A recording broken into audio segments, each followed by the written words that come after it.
Hello, I'm Cameron Gully, and this is a training video, part of our Education on Demand series. In this video, we're going to cover iMFLUX process development.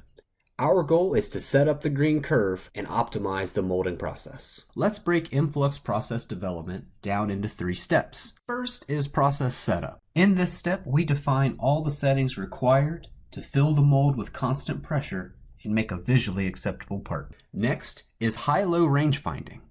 This determines the process window of visually acceptable parts and sets up the ranges for a DOE. Last is the full factorial DOE. This is a designed experiment ran to optimize for dimensions, cycle time, or success criteria.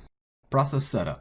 Filling the mold with constant pressure is applied to many different molding applications, materials, and part geometries. So let's create a general starting point process that produces visually acceptable parts that are free of common molding defects like flash, short shots, burn marks, and etc. Our starting process has a plastic temperature and steel temperature set to the minimum recommended settings. Our clamp tonnage is set to the calculated value. Shot size and recovery settings make sense for the molding application. Our balance of fill is acceptable, and cooling time is set high enough to allow the parts to eject from the mold and not be recovery limited. Our starting process also has iMFLUX settings, PIDs that drive the green curve to set point and maintain constant pressure. Melt pressure that's set high enough to fill the part. Step time that's set long enough to allow the screw to flatline and pack out the part. PFA that reduces melt pressure once cavity pressure appears. And melt travel that's set to trigger at 95% full if it applies. So let's assume this curve produces a shot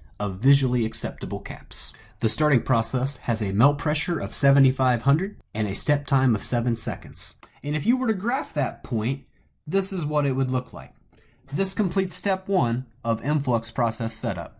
HighLow Rangefinding is a process development tool used to identify a process window of visually acceptable parts. During this study, we are finding 4 points between melt pressure and step time, and all other factors remain constant. Once we've found our highs and lows for melt pressure and step time, we will then find our high and low settings for PFA and cooling time. Point 1, low, low. Starting at our process that produces visually acceptable caps, we are going to gradually reduce our step pressure until we find the minimum step pressure where the parts are still acceptable. In this case, if we go any lower than 6,000, our caps will start to show a short shot. So let's say 6,000 is our low step pressure. Now we have our pressure, let's gradually reduce step time until we find the minimum time where the parts are still full and acceptable. In our sheet, we're going to record point 1 is 6,000 at 2.15 seconds.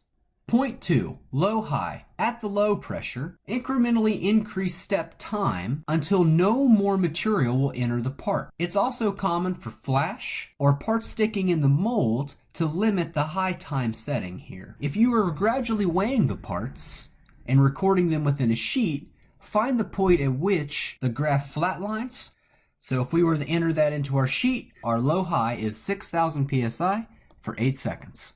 Point 3, high-low. Our goal is to find the maximum step pressure in which we can fill the part. I would reduce our step time back down to our low setting of 2.15 seconds and then gradually increase from there until we find the maximum step pressure possible.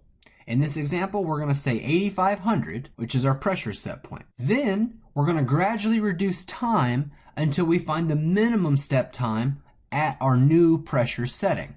In this case, we're going to say 1.25 seconds is our low step time at 8,500 psi. Whereas at 6,000 psi, our low step time was 2.15 seconds. Point 4, high, high.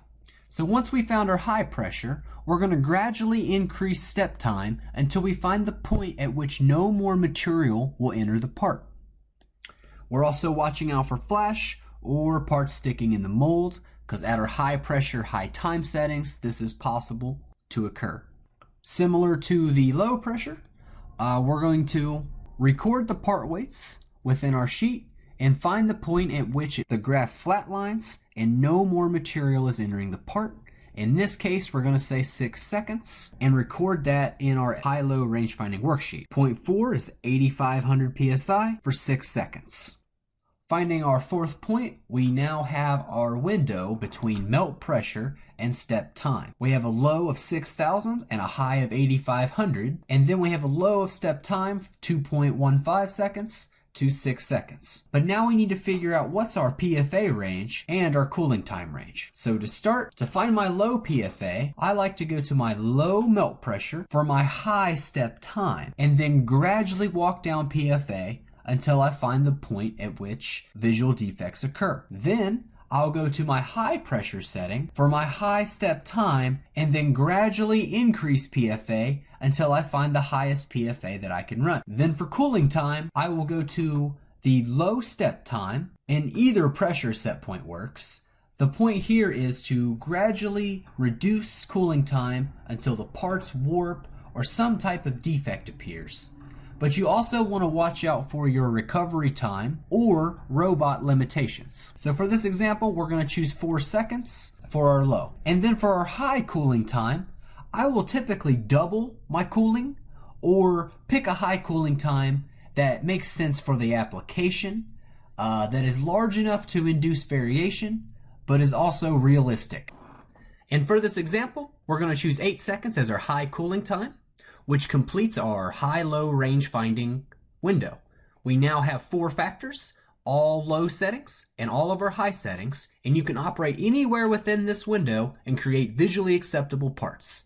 The next step is to move on to a DOE to test these ranges and to figure out how our factors affect our critical outputs.